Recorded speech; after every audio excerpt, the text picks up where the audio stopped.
Passar a palavra a Fernanda para que ela possa abordar um pouquinho mais sobre a análise do conto Rosso Malpelo. Bom, falando um pouquinho, de maneira um pouquinho mais profunda agora sobre a sinopse, o Rosso Malpelo é um menino, filho do Mastro Michu, Bestia. O pai dele é chamado de Bestia porque ele é considerado pelos outros como um tonto, um bobo. O fato do menino possuir cabelos ruivos faz com que as pessoas achem que ele é malvado, como diz o ditado popular, e por causa disso ele começa a ser hostilizado, humilhado e explorado por todos. E todas as coisas que ele faz, todas as atitudes que ele toma são interpretadas como evidências da maldade e da perversidade dele. Eles trabalham, tanto o Malpelo quanto o Mastro Michu, o pai dele, trabalham numa jazida subterrânea e o pai dele morre num acidente dentro da jazida. Ele foi o único que aceitou um trabalho super perigoso, que ninguém aceitava justamente por causa da periculosidade, porque ele seria pago por tempo de trabalho e ele queria conseguir um dinheiro extra para a família dele. Como a gente pode notar na leitura do trechinho, questo è per il pane, questo per il vino, questo per la gonella di Nunziata. O Rosso, ele estava junto quando a areia desmoronou, um monte de areia desmoronou sobre a cabeça do pai dele. O garoto conseguiu escavar e sair, pro pai dele não, foi fatal. E tanto que quando encontram o corpo do pai, do menino, ele está com as unhas dilaceradas, a mão toda machucada, porque ele tentou se salvar. Como a gente pode notar no trecho, lo zio Momu osservò che aveva dovuto penar molto a finire perché il pilastro gli si era piegato proprio addosso e l'aveva sepolto vivo. Si poteva persino vedere tuttora che Mastro Bestia aveva tentato istintivamente di liberarsi, scavando nell'arena e aveva le mani lacerate e le unghie rotte. Depois de um tempo, a mãe e a irmã do Malpelo o abandonam à própria sorte. E ele se torna amigo do Ranocchio, que é um menino doentinho que começa a trabalhar na jazida com ele.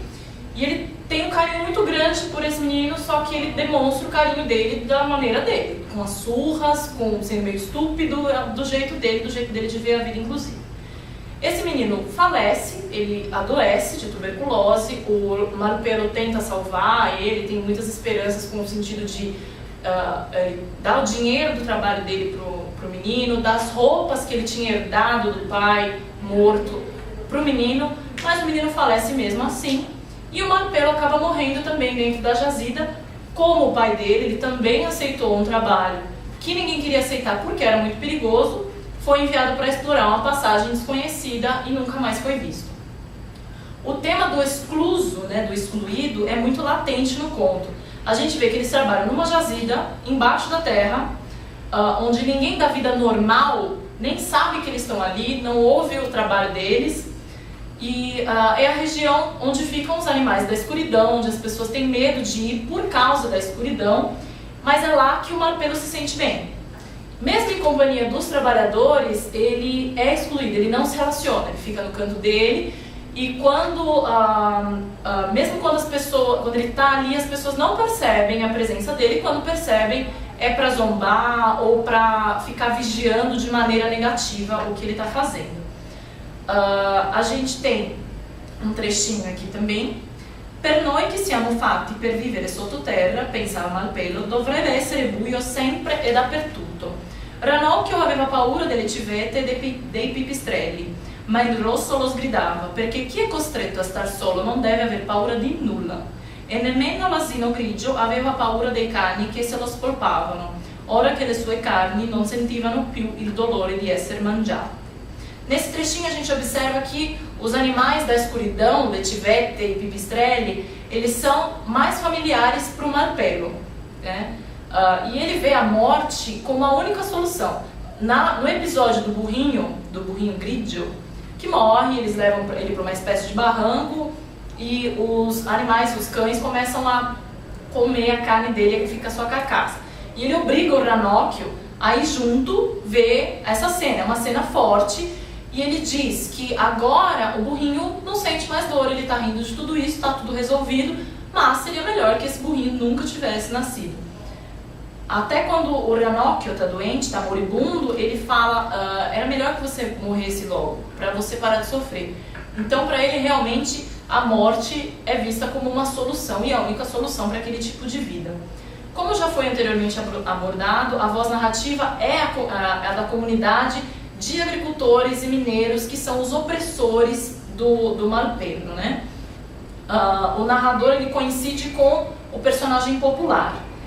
E, claro, o leitor do conto não vai acreditar que o menino realmente é malvado só por causa dos cabelos dele serem ruivos. Mas o autor, ele não interfere em nenhum momento para provar o contrário, né? Para realmente dizer que não é isso. E aí surge o procedimento do estranhamento, que é usado pela primeira vez em Verga, que tem um ponto de vista explícito do narrador, que interpreta todas as coisas que ele faz, todas as coisas que o Malpelo faz, como uma coisa estranha, como atitudes estranhas e suspeitas, e um ponto de vista implícito do autor, que se mantém atrás das câmeras, digamos assim, mas que deixa entender que ele não é tão malvado assim. Então, o fato de serem pontos de vista muito diferentes criam esse procedimento de estranhamento. Como a gente pode notar no trechinho, Malpelo si chiamava così perché aveva i capelli rossi ed aveva i capelli rossi perché era un ragazzo malizioso e cattivo che prometteva di riuscire un fior di birbone. Sì che tutti alla cava della Renna Rossa lo chiamavano Malpelo e persino sua madre, col sentir di dir sempre a quel modo, aveva quasi dimenticato il suo nome di battesimo. Del resto, ella lo vedeva soltanto il sabato sera, quando tornava a casa con quei pochi soldi della settimana, e siccome era Malpelo, c'era anche a temere che non sottraesse un paio di quei soldi. Nel dubbio, per non sbagliare, la sorella maggiore gli faceva la ricevuta a scapaccioni. Però il padrone della cava aveva confermato che i soldi erano tanti e non più, e in coscienza erano anche troppi per Malpelo, un monellaccio che nessuno avrebbe dovuto vederselo davanti, e che tutti schivavano come un can rognoso e lo accarezzavano coi piedi allorché se lo trovavano a tiro. Não vou analisar o comecinho porque já foi um pouquinho abordado, mas no terceiro parágrafo a gente percebe que ele já, o narrador, ele já condena o menino como malvado. Mas quando a gente vê o tratamento que as pessoas dão para o Malpelo, a gente percebe que na realidade as pessoas é que estão sendo muito cruéis e muito malvadas com o menino. Na forma de tratar isso vai ficando mais claro ao longo da leitura do texto, né? Então a gente nota aí dois pontos de vista diferentes. Bom, a violência que se abate sobre o Rosso faz ele começar a se sentir culpado e assumir a perspectiva de quem está o torturando. Só que de maneira alguma ele alimenta algum tipo de ilusão. E aí tem um grande valor artístico do conto, que o escritor ele é completamente desmistificador. Ele não cobre a realidade com nenhum véu político, ideológico ou religioso que faça essa realidade se tornar um pouco mais suportável ou mais doce. É nua e crua, sem falsas consolações, né? E a gente vê a característica do positivismo citado anteriormente, que a verdade é objetiva e científica, e a gente só pode conhecer a verdade analisando e estudando fenômenos reais. Não adianta partir para a subjetividade, que com isso a gente não vai chegar na realidade. Então a gente vê aí a aplicação de uma característica verista na obra verguiana do positivismo, né, nesse caso. Na leitura do trechinho, il padrone mi manda spesso lontano dove gli altri hanno paura di andare, ma io sono Malpelo e se non torno più nessuno mi cercherà. A gente vê realmente o Malpelo encara a realidade sem ilusão. Ele sabe que é assim, que ninguém vai mudar, e ele não reclama. Ele crê realmente no que os opressores dele impelem ele a crer, e ele fala, ma io sono Malpelo. Ele mesmo já se convenceu por causa do que as pessoas falam, de tanto ouvir ele se convence.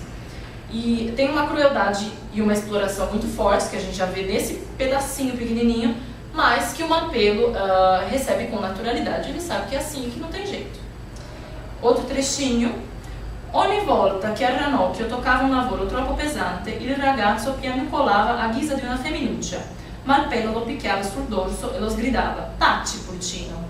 E se Ranocchio non la finiva più, egli dava una mano dicendo con certo orgoglio, lasciami fare, io sono più forte di te. Oppure gli dava la sua mezza cipolla e si contentava di mangiarsi il pane asciutto. e si stringeva nelle spalle aggiungendo «Io ci sono avvezzo». Era avvezzo a tutto lui, alle scapaccione, alle pedate, ai colpi di manico di Badilio, di cinghia da basto, a vedersi ingiuriato e beffato da tutti, a dormire sui sassi con le braccia e la schiena rotta da 14 ore di lavoro. Anche a digiunare era avvezzo, allorché il padrone lo puniva levandogli il pane o la minestra. E si pigliava sempre i castighi anche quando il colpevole non era stato lui. Già se non era stato lui sarebbe stato capace di esserlo e non si giustificava mai. Peraltro sarebbe stato inutile. E qualche volta, come Ranocchio spaventato, lo scongiurava piangendo di dire la verità e di scolparsi, e ele ripeteva: "A que giova? Sono malpelo." Então ele aceita com certa resignação a condição dele, e ele sabe que não tem ilusão nenhuma, ele sabe que não tem jeito. Sarebbe stato inutile, a que giova, do que adianta, né? Sono malpelo, e assim mesmo.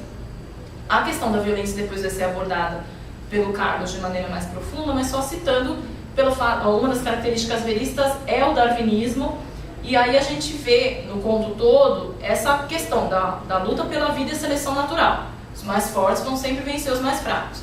E o malpelo, na vida só existe o dar e receber pancadas. Então, o malpelo não pode estar entre os que dão, então ele recebe com resignação, porque ele sabe que é inútil maldizer a sorte, reclamar, e para os desgraçados o destino é mesmo só cheio de desgraça.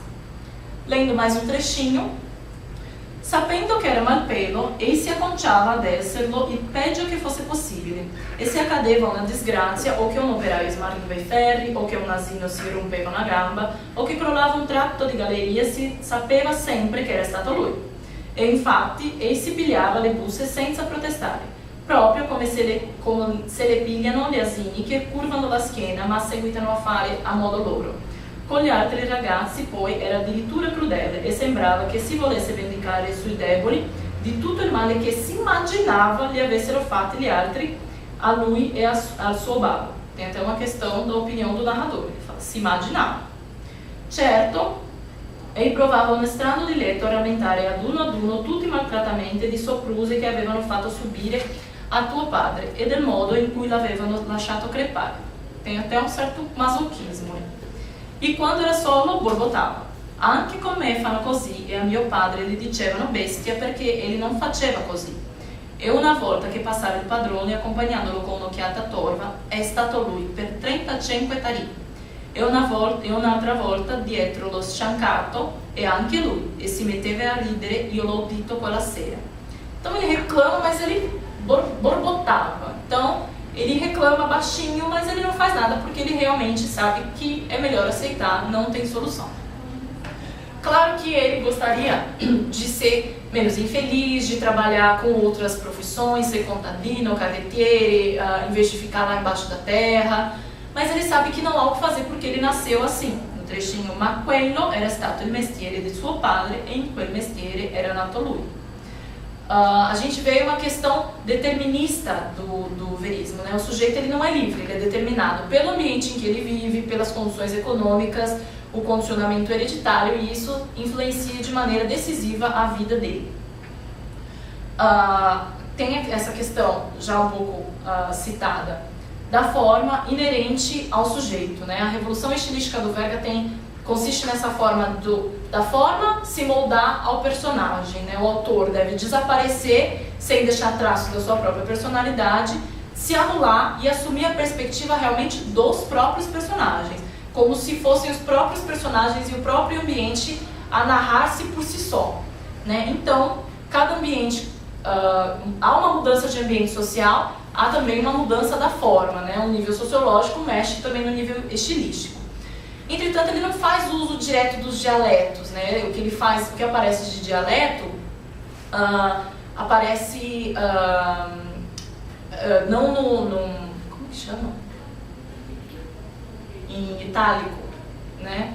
E por razões políticas, porque ele era a favor da unificação, ou por razões artísticas, que ele queria uma obra de abrangência nacional, né?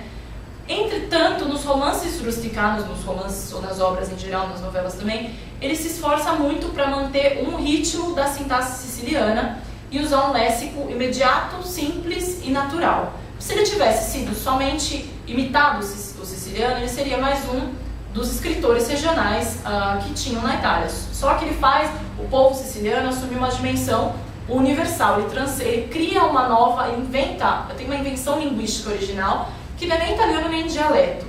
E é pela primeira vez realmente que um autor italiano, um escritor italiano, se fala do povo local sem um interesse folclorístico, mas um interesse antropológico, né?